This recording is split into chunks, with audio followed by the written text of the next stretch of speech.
अजामिल प्राचीन कन्नौज निवासी एक ब्राह्मण था। वह गुणी भी था और समझदार भी। उसने वेद शास्त्रों का विधिवत अध्ययन प्राप्त किया था। अपने यहाँ आने वाले गुरुजन, संत तथा अतिथियों का सम्मान भी वह श्रद्धापूर्वक करता था। इसके साथ ही वह उनसे ज्ञान चर्चा भी किया करता था। उसके घर में नित्य प्रति देव पूजन, यज्ञ तथा ब्राह्मण भोजन कराया जाता था। पूजन विषयक समस्त व्यवस्थाएं स्वयं अजामिल देखा करता था। वह प्रयास करता था कि पूजन में प्रयुक्त होने वाली सामग्री, फल फूल तथा समिधाएं पवित्र और श्रेष्ठ हों। वह वन तथा उपवन में जाकर इन सामग्रियों को एकत्र करता था।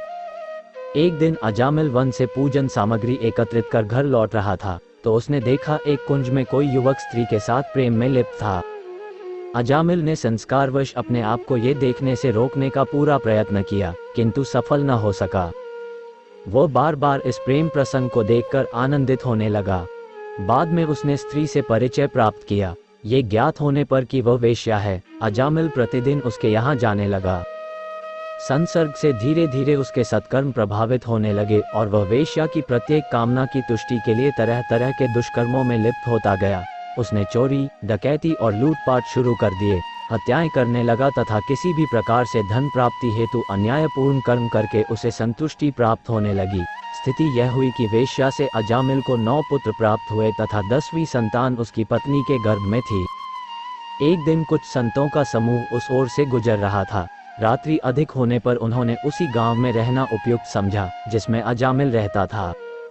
गांव वालों से आवास और भोजन के विषय में चर्चा करने पर गांव वालों ने मजाक बनाते हुए साधुओं को अजामिल के घर का पता बता दिया। संत समूह अजामिल के घर पहुंच गया। उस समय अजामिल घर पर नहीं था। गांव वालों ने सोचा था कि आज ये साधु निश्चित रूप से अजामिल के द्वार पर अपमानित होंगे तथा इन्हें पिटना भी पड़ेगा। आगे से ये स्वयं ही कभी इस गांव की ओर कदम नहीं रखेंगे। संत मंडली ने उसके द्वार पर जाकर राम नाम का उच्चारण किया।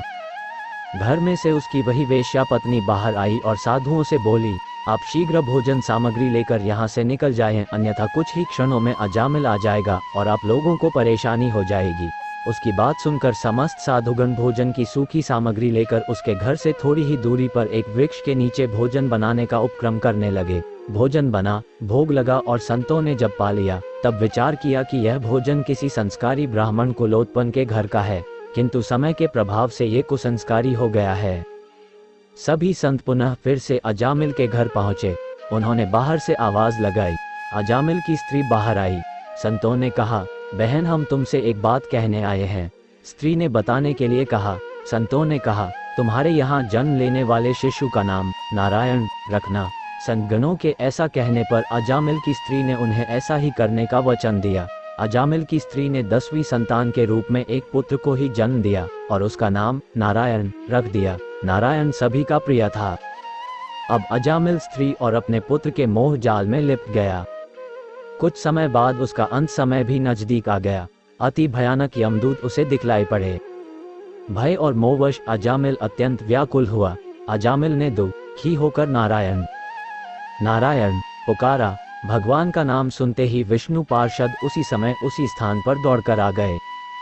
यमदूतों ने जिस फांसी से अजामिल को बांधा था, पार्षदों ने उसे तोड़ डाला।